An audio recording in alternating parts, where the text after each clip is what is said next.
You cannot call yourself a Shukokai dojo if you're not practicing impact using the Kimura pads. You cannot pretend to be doing Shukokai if you don't practice Tani's one-leg punch. Could you trace the key lineage from founder, and you just mentioned that you don't have a current instructor like a sensei, but from the founder of your specific style, and highlight a principle unique to it? There's lots of things unique. But look, I've said to you before in a previous discussion chat that we had, that there's no such thing as the perfect karate style, because the karate is only as good as the person that's doing it. And by the way, the judo is only as good as the person who's doing it, as is management of a company is only as good as the person that's doing it. Being a mother is only as good as the person doing it. Everything that we do in life relates to what it is that you contribute to what it is that you're doing. But I do think that lineage in a thing like the martial arts is important. And it's important not just for the sake of saying I was a student of Tani, or I was a student of Kimura, or I was a student of Nambu, whoever it is you were a student of. It's important based on the techniques, the Kihon, important in terms of the kata, and the importance in the attitudes that you inherit from your ryu or style. When Mabuni Sensei was a young man, he trained with Itosu and he trained with Higana. And when it came time for him to, okay, let me jump back a step, because I'm going to talk about someone who's got nothing to do with Shukokai at all, a man called Gichin Funakoshi. Gichin Funakoshi was one of the first Okinawan teachers to go to Japan, along with Mabuni, at the invitation of the then Crown Prince of Japan, who thought that karate was the best thing he'd ever seen. Okay. And Funakoshi went to Japan, a school teacher for his day, an educated man, passionate about the karate that he'd learned from his teachers, Itosu and Zato. And he started to teach in Japan, not in Okinawa. In Okinawa, he did shurite. In other words, he did the style of karate that was found in the capital. But when he went to Japan, I mentioned, we talked a few moments ago about Do and Jutsu.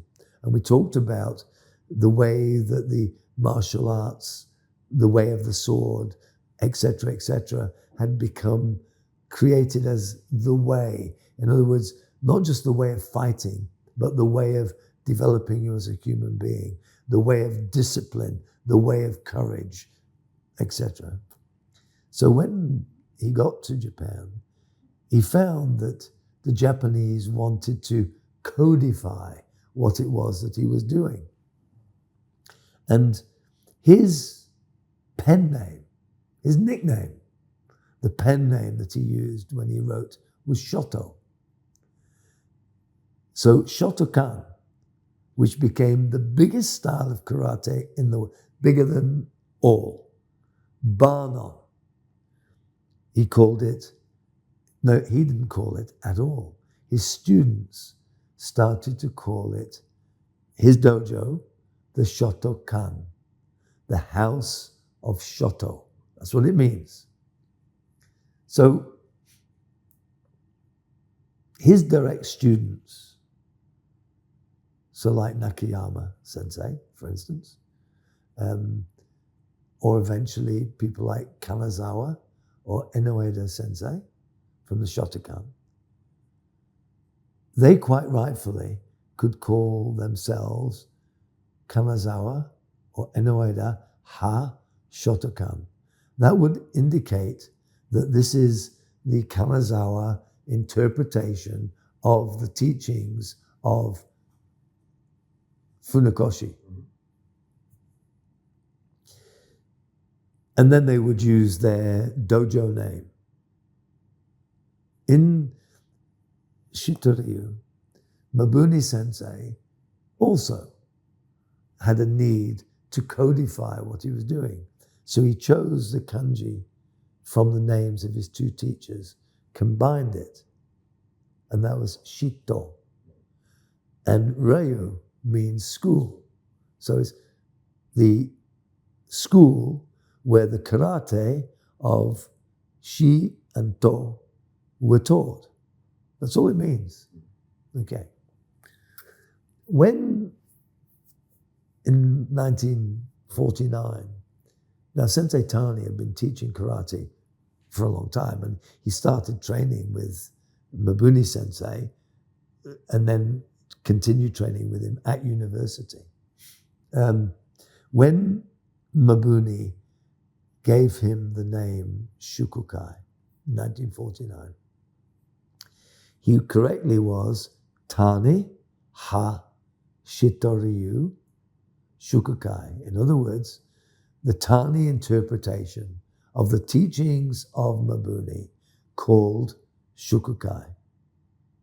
And Shukokai was, because Sensei Tani had this dream of everybody training together, Shukokai means the house where everybody trains together.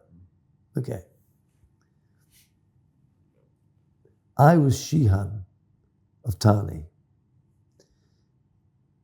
Unless you were Shihan of Tani, strictly speaking, you shouldn't use the name Shukokai. Now, there are thousands of people teaching, calling themselves Shukokai, some of whom don't even know who Tani is or was. But that's because Shukokai is a respectable, serious name. And if at some stage they train for some period of time with somebody in Shukokai, they continue to use the name. And you can't stop that. And probably nor should you want to.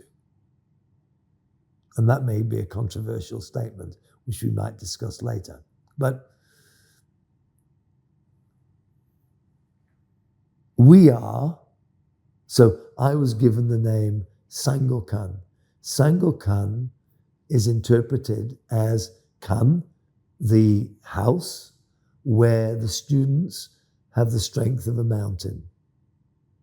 Okay, that name was given to us together.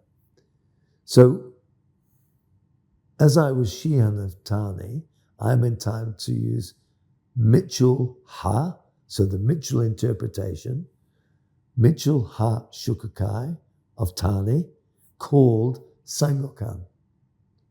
So by that description of lineage, you know, so if you understand lineage, Mitchell Ha, the Mitchell's interpretation of Shukokai Tani, called Sangokan. So if you're a student of Sangokan, you know that Shukokai was taught by Tani, so you can trace your teacher's lineage back to Tani.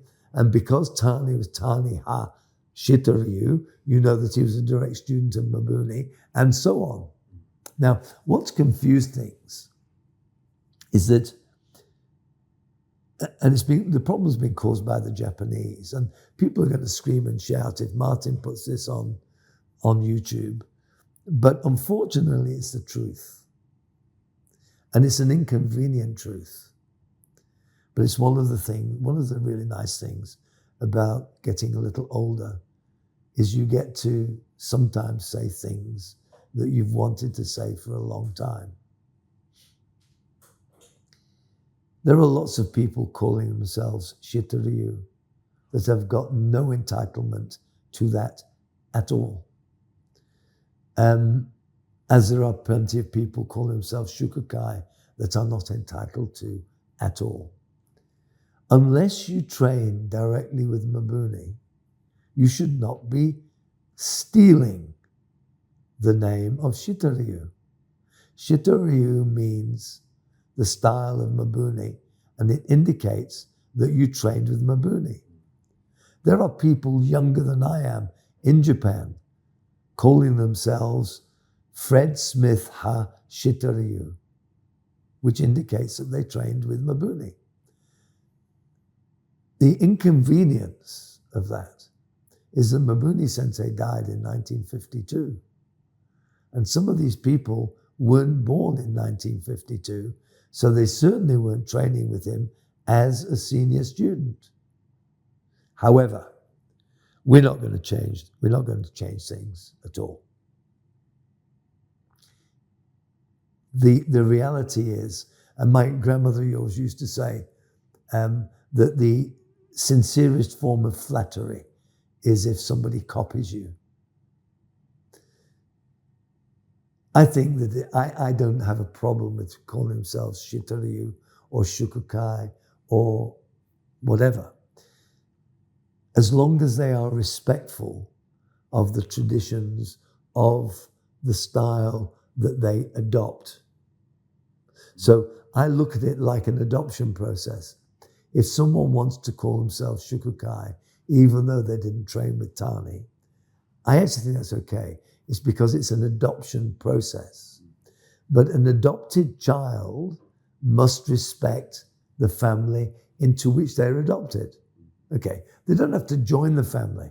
They just have to respect the family. So they need to educate themselves. They need to know who Tani is, who Tani was, what Tani stood for.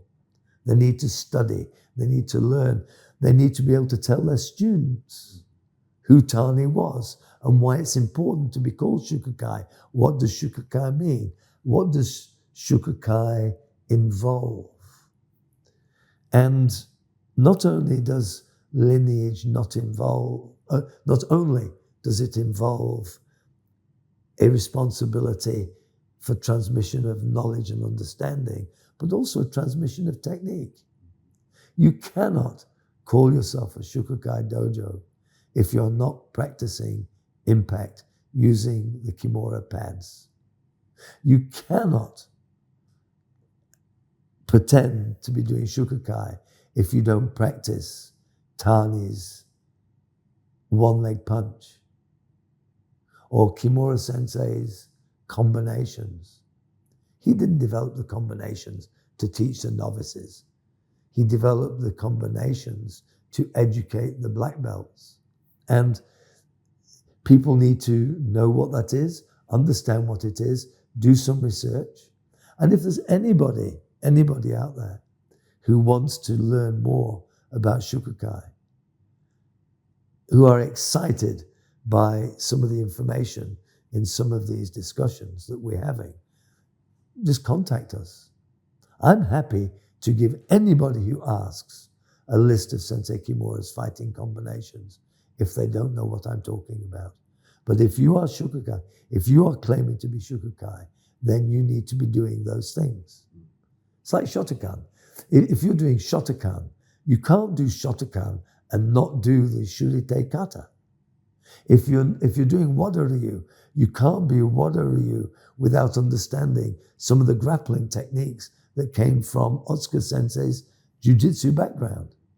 If you're doing Goju, you can't be pretending to be doing Goju unless you're doing and practicing the Nahate Kata and the internal aspects of the hard and the soft, which is what Goju means.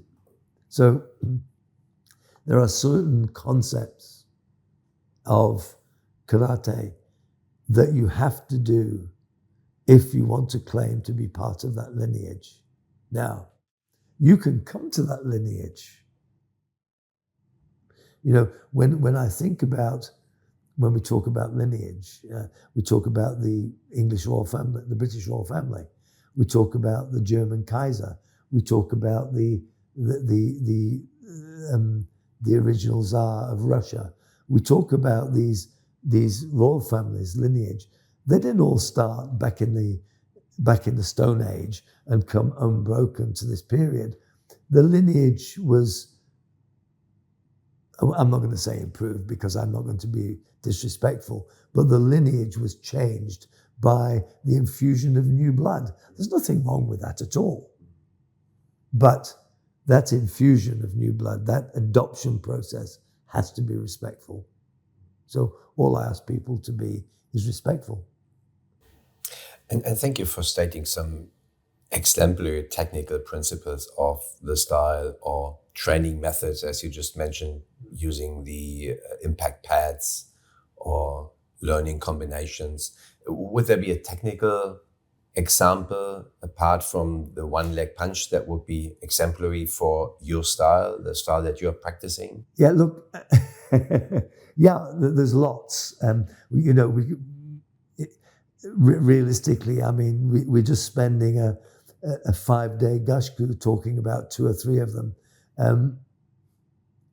But if any of you who read Sensei Tiki Donovan's book on tournament karate, now, if you don't know who Sensei Tiki Donovan is, again, I think that's an area of respectful research. Yes, he was a giant in sport karate, along with Antonio Oliver. I think those two are probably 2 of the greatest brains in sport karate. And we've discussed my relationship with sport karate in previous discussions, but those 2 men are way out there. Sensei Tiki Donovan wrote a book about sport karate, which I've read. I have a copy of it. And he talks about the Shukokai Mayageri. The Shukokai Mayageri is not the same Mayageri that everybody else does. Sensei Kimura developed a version of the Mayageri that is extremely effective in both a combative situation and, if you choose to participate in sport karate, can be used very effectively in sport karate. Tiki Donovan saw this, got excited about it, studied it further, and incorporated it into some of his teachings. Okay. We call that technique Maya Shigeri. It is indicative of the jutsu side to Shukokai. It's also indicative of the tremendous innovation that has always been Shukokai, a way for all. People like Tani, Nambu, Kimura. Tani created a system based on the teachings of his teacher. But people like Kimura and Nambu really refined and took it in their direction to a very, very fine degree. And anybody who's ever trained with those 2 men were lucky indeed. I was fortunate I trained with both of them far more than once, and lucky that I trained with their teacher. So, yeah, I was very lucky.